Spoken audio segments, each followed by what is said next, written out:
Hello everyone, मैं आपका स्वागत करती हूँ आपके अपने चैनल इकोनॉमिक्स क्लासेस में। चलिए स्टार्ट करते हैं अपना एनसीईआरटी सेशन, जिसमें हम कर रहे हैं अपनी जियोग्राफी। आज करेंगे चैप्टर 4।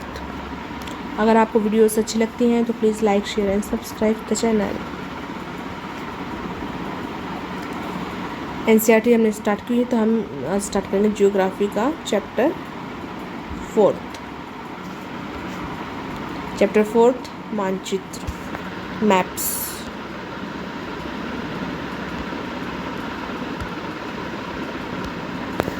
चलिए, आप पिछले अध्याय में ग्लोब के महत्व के बारे में पढ़ चुके हैं। ग्लोब में अध्ययन की कुछ सीमाएं होती हैं। जब हम पूरी पृथ्वी का अध्ययन करना चाहते हैं तब ग्लोब हमारे लिए काफ़ी उपयोगी साबित होता है, लेकिन जब हम पृथ्वी के केवल एक भाग जैसे अपने देश, राज्यों, जिलों, शहरों तथा गाँव के बारे में अध्ययन करना चाहते हैं तो यह हमारे लिए उतना उपयोगी साबित नहीं होता है। ऐसी स्थिति में हम मानचित्रों का उपयोग करते हैं। मानचित्र पृथ्वी की सतह या इसके एक भाग का पैमाना के माध्यम से चपटी सतह पर खींचा गया चित्र है, लेकिन एक गोलाकार सतह को पूरी तरह से चपटा करना असंभव है। मानचित्र हमारी विभिन्न ज़रूरतों के लिए आवश्यक है। कुछ मानचित्र एक छोटे क्षेत्र को तथा कुछ तथ्यों को दर्शाता है। दूसरे मानचित्र में एक बड़ी किताब की तरह तथ्य हो सकते हैं। जब बहुत से मानचित्रों को एक साथ रख दिया जाता है तब एक एटलस बन जाता है। एटलस विभिन्न प्रकारों तथा अन्य अलग अलग पैमानों से खींची गई मापों पर आधारित होता है। मानचित्रों से एक ग्लोब की अपेक्षा हमें ज़्यादा जानकारी प्राप्त होती है। मानचित्र विभिन्न प्रकार के होते हैं, जिनमें से कुछ को नीचे वर्णित किया गया है। सबसे पहले तो हमें ये पता होना चाहिए कि मैप क्या होती है। सीधी सी बात है भी, ग्लोब एक गोलाकार सतह थी, लेकिन मैप एक फ्लैट सरफेस को डिनोट करेगा। तो ग्लोब में हम कंप्लीट महाद्वीप, नदियाँ सब कुछ देख सकते थे, लेकिन इसमें हम सिर्फ या तो इंडिया का ही मैप होगा या वर्ल्ड का ही मैप होगा या फिर किसी महासागरों का ही बना सकते हैं या फिर किसी नदियों का ही बना सकते हैं। एक पर्पज़फुल हमें एक मैप बनाना होगा। तो एक चपटी सतह है, सीधी सी बात है भाई, इसमें हम देश, राज्यों, जिलों, शहरों, गाँव के बारे में अध्ययन कर सकते हैं। अगर बहुत सारे मैप बना करके एक बुक में कंपाइल कर दिए जाएँ तो उस मैप की बुक को, ऐसी बुक जिसके अंदर सिर्फ मैप ही मैप हो, नदियों के मैप, सागरों के, महासागरों के, जिलों के, गाँव के, देशों के, मतलब विदेशों के, सब कुछ के मैप अगर हम उसे शामिल करते हैं तो उस बुक का नाम एटलस होगा। एटलस में विभिन्न प्रकार के मैप होते हैं और उनके पैमाने भी लिए जाते हैं, स्केल लिया जाता है कि भाई इस देश से इस देश के बीच में कितना डिफरेंस है, कितने किलोमीटर, सब कुछ एवरीथिंग हम इसको माप सकते हैं। ठीक है, तो इसकी अपेक्षा, ग्लोब की अपेक्षा ये हमें ज़्यादा जानकारी प्राप्त करवाता है। जो मैप होते हैं वो एक प्रकार के नहीं होते हैं, मैप के भी अलग अलग टाइप्स होते हैं। चलिए उनके टाइप्स के बारे में हम पता लगाते हैं। फर्स्ट आपका भौतिक मानचित्र, सेकंड आपका राजनीतिक मानचित्र। देखिए भाई, भौतिक मानचित्र में क्या होता है, पृथ्वी की प्राकृतिक आकृतियाँ जैसे पर्वतों, पठारों, मैदानों, नदियों, महासागरों इत्यादि को दर्शाने वाले मानचित्रों को भौतिक या उच्चावच मानचित्र कहा जाता है। भौतिक में जो फिजिकल चीज़ें हैं ना, एक एरिया को वो डिनोट करेगा कि उस एरिया में पर्वत कैसे हैं, पठार कैसे हैं, मैदान कैसे हैं, नदियाँ, महासागर कैसे हैं, ये आपको भौतिक मानचित्र के द्वारा पता चलेगा। नेक्स्ट आपका राजनीतिक मानचित्र। राजनीतिक मानचित्र में राज्यों, नगरों, शहरों तथा गाँवों और विश्व के विभिन्न देशों, राज्यों तथा उनकी सीमाओं को दर्शाने वाले मानचित्र को राजनीतिक मानचित्र कहा जाता है। थीमेटिक मानचित्र नेक्स्ट आपका प्रकार में आ गया। थीमेटिक मानचित्र, कुछ मानचित्र विशेष जानकारियाँ प्रदान करते हैं, जैसे सड़क मानचित्र, वर्षा मानचित्र, वन तथा उद्योगों आदि के वितरण दर्शाने वाले मानचित्र इत्यादि। इस प्रकार के मानचित्र को थीमेटिक मानचित्र कहा जाता है। इन मानचित्रों में दी गई सूचना के आधार पर उनका उचित नामकरण किया जाता है। मानचित्र के 3 घटक होते हैं जो हमें दूरी, दिशा और प्रतीक दिखाता है। दूरी, दिशा और प्रतीक। नेक्स्ट है दूरी। एक एक घटक को पढ़ेंगे। दूरी क्या है? मानचित्र एक आरेखन होता है जो कि पूरे विश्व या उसके एक भाग को छोटा करके, मतलब पूरा ये एरिया खूब फैला हुआ, खूब, जैसे अपना ये ही ले लेते हैं हम, इंडिया काफ़ी एरिया में फैला हुआ, लेकिन हम पूरे इंडिया को सिर्फ एक कागज़ के इतने टुकड़े में दिखा सकते हैं? नहीं दिखा सकते ना, लेकिन उसका छोटा रूप करके दिखा सकते हैं। ठीक है, कागज़ पर उसके एक भाग को छोटा करके कागज़ के पन्ने पर दर्शाते हैं। या यह कह सकते हैं कि मानचित्र छोटे पैमाने पर खींचे जाते हैं, लेकिन इसे इतनी सावधानी से छोटा किया जाता है ताकि स्थानों के बीच की दूरी वास्तविक रहे। यह तभी संभव हो सकता है जब कागज पर एक छोटी दूरी स्थल की बड़ी दूरी को व्यक्त करती हो, इसलिए इस उद्देश्य के लिए एक पैमाना चुना जाता है। तो आपका एक एग्जैक्ट उद्देश्य को पूरा करने के लिए आपको एक एग्जैक्ट पैमाने की जरूरत होती है। पैमाना स्थल पर वास्तविक दूरी मानचित्र पर दिखाई गई दूरी के बीच का अनुपात होता है। उदाहरण के लिए आपके विद्यालय एवं आपके घर के बीच की दूरी 10 किलोमीटर है, जिसे मानचित्र पर 2 सेमी को दूरी व्यक्त किया जाता है। इसका अभिप्राय है कि मानचित्र का 1 सेमी स्थल के 5 किलोमीटर को दर्शाएगा। आपका रेखा क्षेत्र का पैमाना होगा 1 सेमी इक्वल 5 तो 2 सेमी इक्वल टू 10। इस का पैमाना किलोमीटर की मानचित्र के लिए बहुत महत्वपूर्ण होता है। अगर आपको पैमाने की जानकारी है तो आप मानचित्र पर दिए गए किसी भी 2 स्थानों के बीच की दूरी का पता लगा सकते हैं। जब बड़े क्षेत्रफल वाले भाग जैसे महाद्वीपों या देशों को कागज पर दिखाना होता है, तब जब हम लोग छोटे पैमानों का उपयोग करते हैं। उदाहरण के लिए मानचित्र में 5 सेमी स्थल के 500 किलोमीटर को दर्शाते हैं। इसको छोटा पैमाने वाला मानचित्र कहते हैं।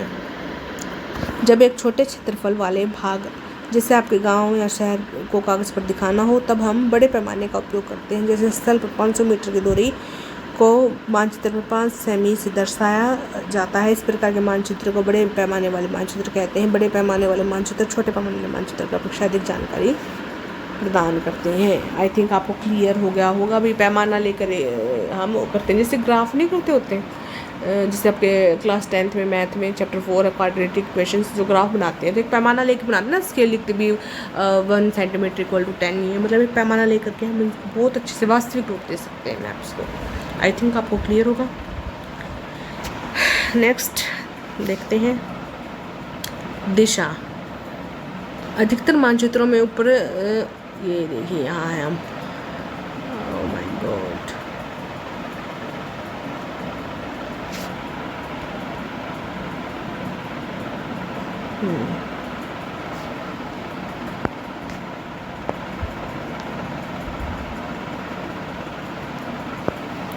दिशा। अधिकतर मानचित्रों से ऊपर दाहिनी तरफ तीर का निशान बना होता है, जिसके ऊपर उत्तर लिखा होता है। यह तीर का निशान उस दिशा को दर्शाता है, उसे उत्तर रेखा कहा जाता है। जब आप उत्तर के बारे में जानते हैं, तब आप दूसरी दिशाओं जैसे पूर्व पश्चिम तथा दक्षिण के बारे में पता लगा सकते हैं। 4.2 में 4 मुख्य दिशाओं उत्तर दक्षिण पूर्व पश्चिम को दिखाया गया है। वे प्रधान दिग्बिंदु कहते हैं। बीच की 4 दिशाएं उत्तर पूर्व दक्षिण पश्चिम तथा उत्तर पश्चिम, इन बीच वाली दिशाओं की मदद से किसी स्थान की सही स्थिति का पता लगाया जा सकता है। 4.1 में निम्नलिखित दिशाओं का पता लगाइए। विकास के घर से सामुदायिक केंद्र तक, खेल के मैदान की दिशा, दुकानों से विद्यालय की दिशा। तो ये सीधी बात है, मैप दिखाया गया है, गांव का मानचित्र है भाई। ये जैसे गांव की दुकानें होगी, इस यहाँ सामुदायिक केंद्र, कोई हॉस्पिटल वगैरह होगा मेडिसिन का, ये पेड़ है, ये खेल का मैदान है, ठीक है। ये उत्तर दिशा है तो ये नीचे वाली आपकी दक्षिण दिशा हो जाएगी, साउथ। ये ईस्ट हो जाएगा तो ये वाली वेस्ट हो जाएगी, ठीक है जी। ये पोस्ट ऑफिस है पीओ, विकास का घर है, शिला का घर है, क्रीम का घर है, ये फ्लो उद्यान है, ये इतने मीटर पैमाना, ये सब चीज़ें। ये आपका प्रधान बिंदु है, ये पश्चिम पूर्व, ये उत्तर दक्षिण, उत्तर पूर्व, ये आपको डायरेक्शन का हो जाएगा। दिग्सूचक दिशा मापने का एक यंत्र होता है जिसको हम कंपास कहते हैं, वही ये दिखाया गया है, कंपास दिशा सूचक यंत्र। हम दिशासूचक की सहायता से किसी स्थान की दिशा का पता लगा सकते हैं। एक यंत्र है जिसकी सहायता से मुख्य दिशाओं का पता लगाया जा सकता है। इसकी चुंबकीय सुई की दिशा हमेशा उत्तर दक्षिण दिशा में होती है। ये भी मैंने आपको बताया कंपास। जैसे जैसे हम किसी स्थान में जाएंगे तो ये उत्तर दक्षिण में तो शो करेगा, लेकिन ये शो कर देगा कि इस दिशा में, इस दिशा में, इस दिशा में, इस दिशा में, तो it can helpful for you. Next है प्रतीक। प्रतीक यानी कि सिंबल। सिंबल से भी हम डिनोट कर सकते हैं कि कौन सी चीज़ें कहाँ हैं। यह किसी भी मानचित्र का तीसरा प्रमुख घटक है। पहला हमने देखा था ना अभी, दिशा, ये है आपका प्रतीक। यह किसी भी मानचित्र का तीसरापन वो घटक किसी मानचित्र पर वास्तविक आकार एवं प्रकार के विभिन्न आकृतियों जैसे भवनों, सड़कों, पुल, वृक्षों, रेल या कुएं को दिखाना संभव नहीं होता है। इसलिए वे निश्चित अक्षरों, छायाओं, रंगों, चित्रों तथा रेखाओं का उपयोग करके दर्शाए जाते हैं। ये प्रतीक कम स्थान में अधिक जानकारी प्रदान करते हैं। इन प्रतीकों के इस्तेमाल के द्वारा पृथ्वी को मानचित्र को आसानी से खींचा जा सकता है। इसका अध्ययन करना आसान होता है अगर आप एक क्षेत्र की भाषा को नहीं जानते तथा आप किसी की से दिशाओं के बारे में भी नहीं पूछ सकते। आप इन चिन्हों की सहायता से के द्वारा मानचित्र से जानकारी प्राप्त कर सकते हैं। मानचित्रों की एक विश्वव्यापी भाषा होती है जिससे सभी आसानी से समझ सकते हैं। इन प्रतीकों के उपयोग के संबंध में एक अंतर्राष्ट्रीय सहमति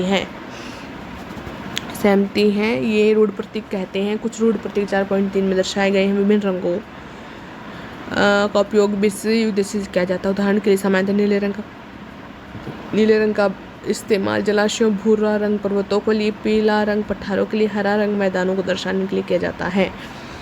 तो फर्स्ट ऑफ ऑल हम यही देखते हैं अभी सीधी सी बात, आप ये प्रतीक आपको कहाँ यूज़फुल होते हैं? सिंबल्स वहाँ यूज़फुल होते हैं जहाँ आप किसी दूसरे स्थान पर गए और वहाँ की भाषा आपको नहीं आती है तो और आप कम्युनिकेट ही नहीं कर सकते हैं दूसरे लोगों के साथ कि ये चीज़ कहाँ है, क्योंकि आपको भाषा तो आती नहीं है। अगर बोलना भी आता तो उनको समझ में नहीं आएगी आपकी हिंदी भाषा। मान लीजिए वहाँ इंग्लिश बोली जाती है तो नहीं तो आपको बोलना आ रहा है, नहीं वो आपको उनको बताना आ रहा है, आपकी भाषा उनको समझ नहीं आ रही है। तो ये जो कम्युनिकेशन गैप होगा यहाँ, तो उसके लिए आप क्या कर सकते हैं? लेकिन मैप एक ऐसी चीज़ है जो हम अपने साथ लेके जा सकते हैं जहाँ हमें जाना है। तो मैप की हेल्प से मान लीजिए हमें जाना है कि किसी पोस्ट ऑफिस के बारे में पूछना है हमें, या फिर किसी नदी के बारे में पूछना है कि इस एरिया में वो नदी कहाँ है, तो हमें भाषा कम्युनिकेशन तो नहीं होगा, लेकिन मैप अगर हमारे पास है तो उसके सिंबल से हम, जैसे हमें ये सिंबल शो कर रहे हैं कि यहाँ रेलवे लाइन है, ये सिंबल शो कर रहे हैं कि यहाँ सड़क है, ये है अंतर्राष्ट्रीय राज्य जिला के लिए थोड़ा सा गैप दे के शो कर रहा है। नदी और कुएँ, नहर और पुल, वो हाँ ये ब्लू लाइन शो करेगी, यहाँ मतलब कुछ पानी से संबंधित है। मंदिर वगैरह के लिए सिंबल डिनोट कर रहे हैं। Post office, telegraph, police station के लिए ये शो कर रहे हैं। कब्रिस्तान के लिए ये शो हो रहा है। पेड़ और ये घास के लिए ग्रीन कलर से आपको शो हो रहा है। तो ये सारे सिंबल्स हैं जो एक मैप को डिनोट करते हैं और उसमें हेल्पफुल साबित होते हैं आपके लिए, जहाँ हमें ये मतलब सिंबल्स काफ़ी हेल्पफुल होंगे। जैसे दिखा रखा है, ये नदी है, ये एरिया है, ये वो है, ये विद्यालय है, सब कुछ है, ये PTO कोई ऑफिस है, ओके, ये मस्जिद है, मतलब ये चीज़ें आई थिंक आपको क्लियर होगा। नेक्स्ट चलते हैं रेखा चित्र पर। रेखा चित्र एक आरेखन है जो पैमाने पर आधारित न होकर याददाश्त और स्थानीय प्रक्षेपण पर आधारित होता है। कभी कभी किसी क्षेत्र के कच्चे आरेखन की आवश्यकता वहाँ के एक स्थान को दूसरे स्थान के सापेक्ष दिखाने के लिए होती है। मान लीजिए आप अपने मित्र के घर जाना चाहते हैं लेकिन आपको रास्ते की जानकारी नहीं है। आपका मित्र अपने घर के रास्ते को बताने के लिए कच्चा आरेखन बना सकता है। इस प्रकार कच्चे आरेख को बिना पैमाने की सहायता से खींचा जा सकता है। इसे रेखा चित्र मानचित्र कहते हैं। यानी कि एक रफली मैप तैयार करना रेखा चित्र मानचित्र कहलाएगा। खाका नेक्स्ट इंपॉर्टेंट टॉपिक है आपका खाका। एक छोटे क्षेत्र का बड़े पैमाने पर खींचा गया रेखा चित्र खाका कहलाता है। एक बड़े पैमाने वाले मानचित्र से हम बहुत सी जानकारियाँ प्राप्त कर सकते हैं, लेकिन कुछ ऐसी चीज़ें होती हैं जिन्हें हम कभी कभी जानना चाहते हैं, जैसे किसी कमरे की लंबाई एवं चौड़ाई जिसे मानचित्र में नहीं दिखाया जा सकता। उस समय हम लोग बड़े पैमाने वाले रेखा चित्र खींच सकते हैं, जिसे खाका कहा जाता है। ओके, चलिए, मतलब छोटी चीज़ों को बड़े पैमाने पर खींचना खाका कहलाता है, रफली खींचना रेखा चित्र कहलाता है। I think everything you have to clear. चलिए अब हम करते हैं अपनी एक्सरसाइज। आज हमने क्या सीखा, चलते हैं अपनी एक्सरसाइज की तरफ। तो चलिए स्टार्ट करते हैं। आज की एक्सरसाइज में भाई फिलअप्स नहीं है, क्वेश्चन आंसर है सीधा, ठीक है। क्वेश्चन आंसर देखते हैं। फर्स्ट, मानचित्र के 3 घटक कौन कौन से हैं? प्रधान दिग्बिंदु कौन कौन से हैं? मानचित्र के पैमाने से आप क्या समझते हैं? Globe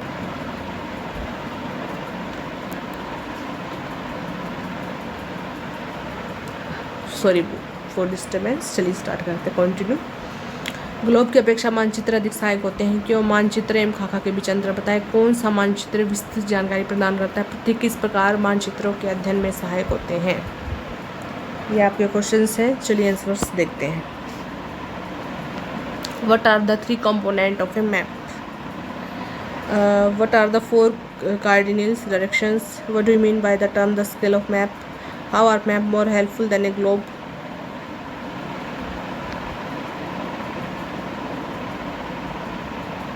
Distinct between a map and a plan. Which map provide a detailed information? How to simple help in reading maps.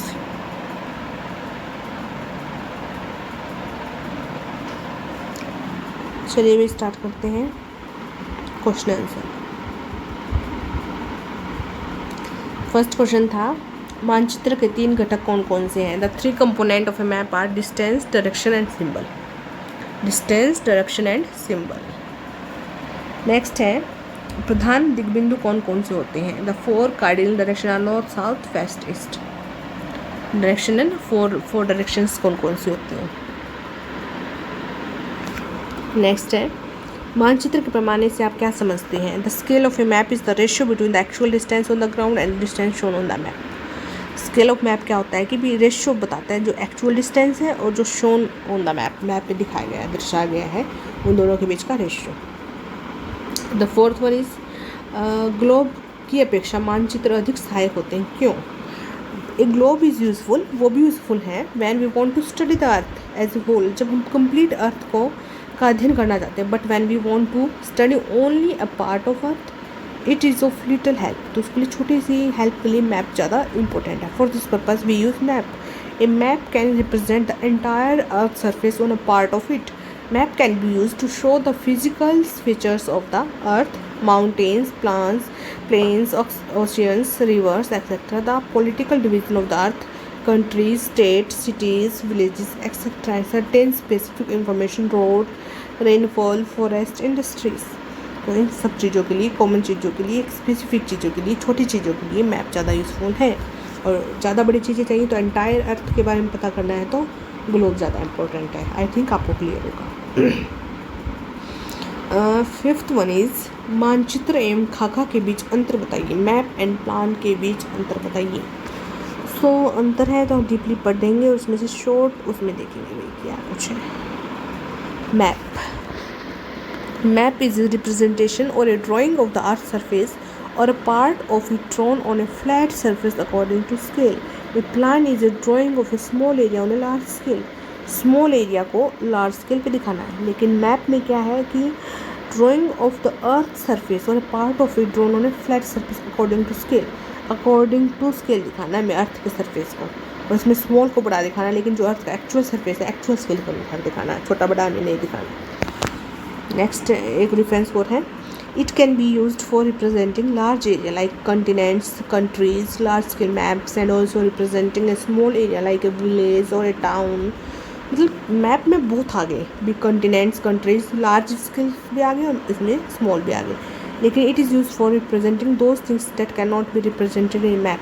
वो चीज़ें जो मैप में डिनोट नहीं कर सकते वो चीज़ें प्लान में आती हैं। For example the length and the breath of a room can not be shown in map, for this purpose a plan is used. एक प्लान कोई भी योजना भी रूम का इतना हम लेंथ रखेंगे, इतने ब्रेथ रखेंगे, छोटी छोटी चीज़ें ही, मतलब इसको नॉट सो यूज़फुल, इन चीज़ों का मैप में नहीं ला सकते। एक प्लान है, घर पे बैठ के प्लान बना लो कुछ भी, वो एक अलग चीज़ है, वो हम इस पर नोट नहीं कर सकते। नेक्स्ट है कौन सा मानचित्र विस्तृत जानकारी प्रदान करता है?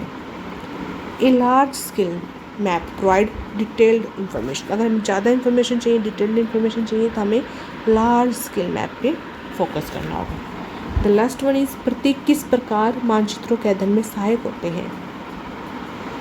As it is not possible to draw on a map the actual shape and size of features, example building, roads, bridges, they are shown by using certain standard letters, shades, colors, pictures and lines. This symbol gives a lot of information in a little space. Using these symbols, maps can be drawn easily. The use of symbols make map simple to read.